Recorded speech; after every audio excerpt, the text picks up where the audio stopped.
Calm down.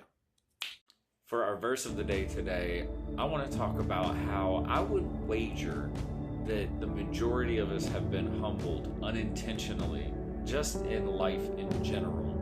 But there is a benefit to humility. There is a benefit to being humbled. But how much more benefit is there for us if we learn to cultivate an atmosphere of change, an atmosphere of humility in our lives that produces growth, a cultivating of our soil, if you will. So if you bear with me, we're going to dig into our verse of the day, which comes out of Matthew 9. It's 27 through 29, and it says, "As Jesus went on from there, two blind men followed him, calling out, 'Have mercy on us, Son of David.' When he had gone indoors, the blind men came to him, and he asked them, 'Do you believe that I am able to do this?' 'Yes,' they replied. Then he touched their eyes and said, 'According to your faith, it will be done to you.'"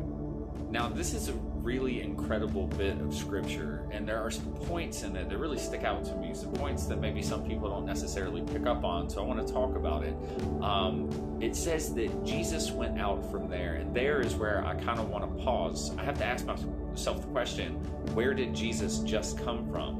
Well, if you backtrack a little bit, Jesus had just come from raising a girl from the dead, and just before that, healing a woman with the issue of blood.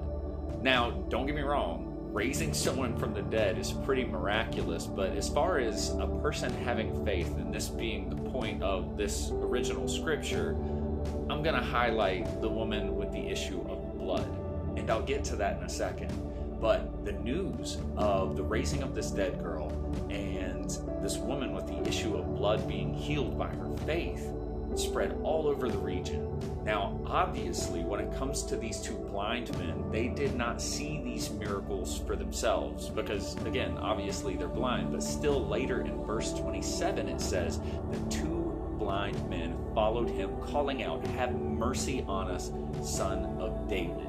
So what we have here is two blind men chasing after someone. This is no small undertaking for a blind man, let alone two blind men.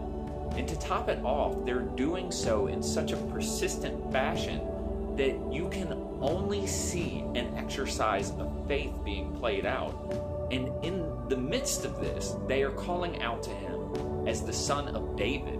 And this is a fulfillment of a prophecy in Jeremiah that claims that the Christ, the Messiah, would come from the lineage of David. The danger in this is it is blasphemy. It is potential blasphemy to claim that the Messiah is even present. What I'm saying is these are big, bold moves, big, bold statements coming from these two blind men. And if we look at the woman with the issue of blood, we see also a boldness of faith. She went to the lengths of risking her life in pursuit of healing, of redemption, and of restoration, in pursuit of connection with Christ. So for her to suffer this issue of blood meant that she was considered religiously unclean. There was a religious Levitical law that kept her separate from her community. She would have to be separated and ostracized from everyone, and for 12 years she dealt with this. And this separation meant that if she ventured back into community and was caught, she would be stoned to death.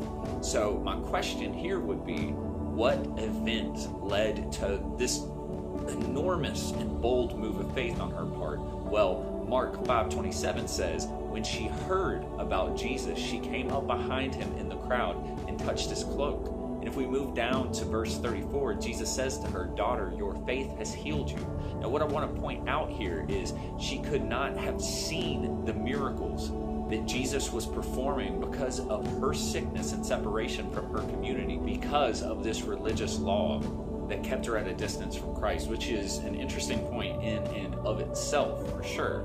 But in both of these cases, in both instances of the blind man and the sick woman, their faith was solely dependent on the word of Christ's testimony.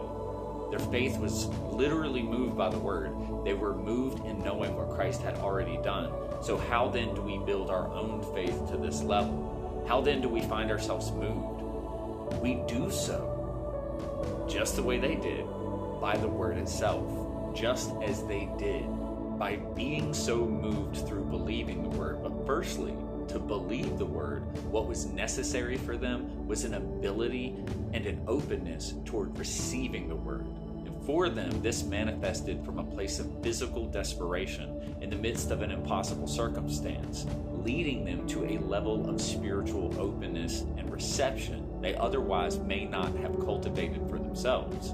And as an example to us, this allows and gives us credence to cultivate for ourselves a state of spiritual desperation, that we would be so open intentionally to the word that edifies, heals, and brings restoration of life and reconciliation to the Father and to our created purpose through Christ as His reflected image, that our faith has no chance but to grow because we have cultivated within ourselves a soil ready to receive the seed of His word for a bearing of good fruit in our lives and a harvest that brings glory to His name.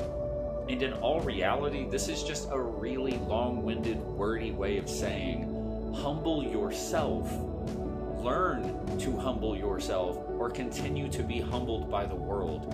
In the first case, we receive blessing and favor from God because our pursuit of relationship with Him is intentional. So I encourage you, cultivate the soil within you to be receptive to the seed and word that brings and gives life. Anyway, I hope this has been encouraging and I hope this has been edifying. Open your ears, be willing to hear, and receive the word that brings life to you. You guys have a good one.